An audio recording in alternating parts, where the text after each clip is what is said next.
Assalamualaikum warahmatullahi wabarakatuh.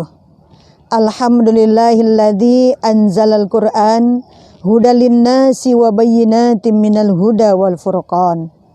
Kaum muslimin rahimakumullah, sudah 1 bulan kita menjalani aktivitas yang di luar kebiasaan. Sekolah diliburkan, bekerja dan beribadah pun dirumahkan, dalam rangka upaya pencegahan penyebaran virus corona yang sekarang melanda negeri kita.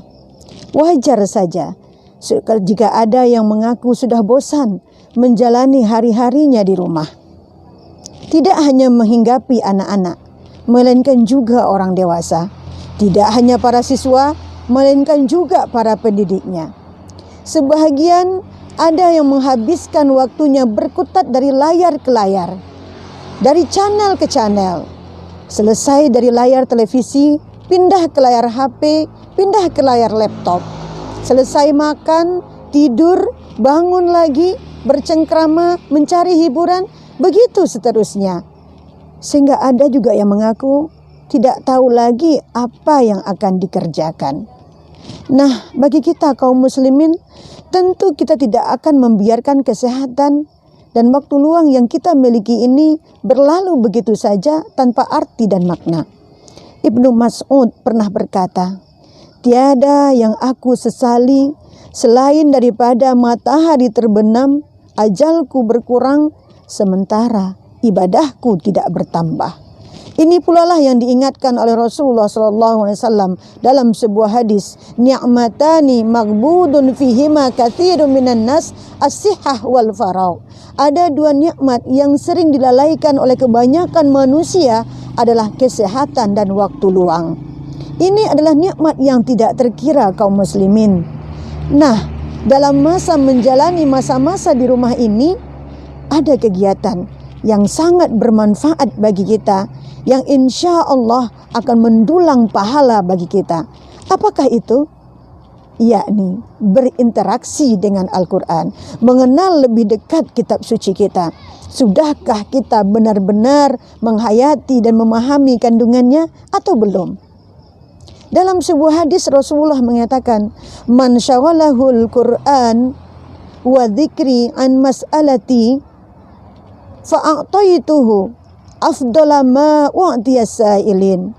Siapa yang menyibukkan dirinya dengan Al-Quran dan mengingatku daripada berdoa kepadaku, niscaya akan aku berikan kepadanya nanti nikmat yang lebih baik daripada orang-orang yang meminta kepadaku.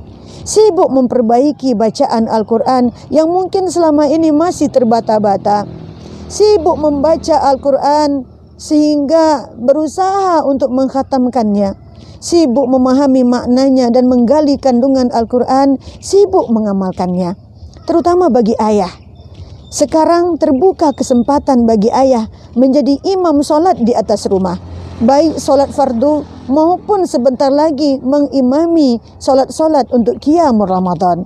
Maka ayah harus mencek, meneliti dan melihat kembali bagaimana bacaan Al-Qur'annya. Kalau masih banyak yang harus diperbaiki, sekaranglah kesempatannya. Tambah hafalan ayah, supaya nanti istri dan anak-anak kita menikmati hafalan ayah ketika mengimami solat. Bagi orang tua, walaupun TPA, MDTA, pondok-pondok Al-Quran diliburkan, sekaranglah kesempatannya bagi kita untuk menyimak bacaan anak-anak kita.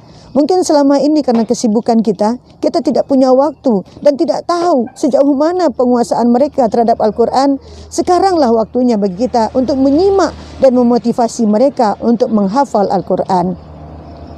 Siapa lagi yang akan memaksa diri kita kalau bukan diri kita? Oleh karena itu, mari kita duduk bersama-sama dengan anggota keluarga, saling menyimak, saling memperbaiki bacaan Al-Quran. Ada satu hadis yang disampaikan oleh Rasulullah SAW, "Yuqalu li sahibil Qur'an, iqra' wartaq warattil kama kunta turattilu fid dunya, fa inna manzilataka inda akhiri ayatin taqra'u biha." Bacalah dan naiklah engkau ke posisi yang lebih tinggi di surga nanti, dan tartilkanlah Al-Quran sebagaimana yang engkau tartilkan dulu di dunia. Karena sesungguhnya posisi engkau di surga sesuai dengan akhir ayat yang engkau baca.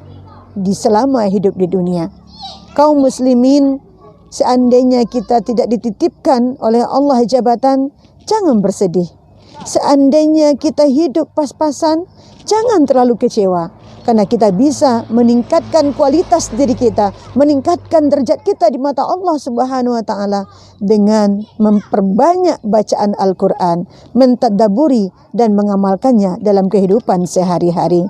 Marilah kita berdoa kepada Allah, semoga kita diberi kesehatan, diberi kesempatan sehingga kita bisa berinteraksi dengan Al-Quran dan mendapatkan keutamaan-keutamaan yang telah dijanjikan. Wallahu a'lam bisawab. Wabillahi taufiq wal hidayah. Wassalamualaikum warahmatullahi wabarakatuh.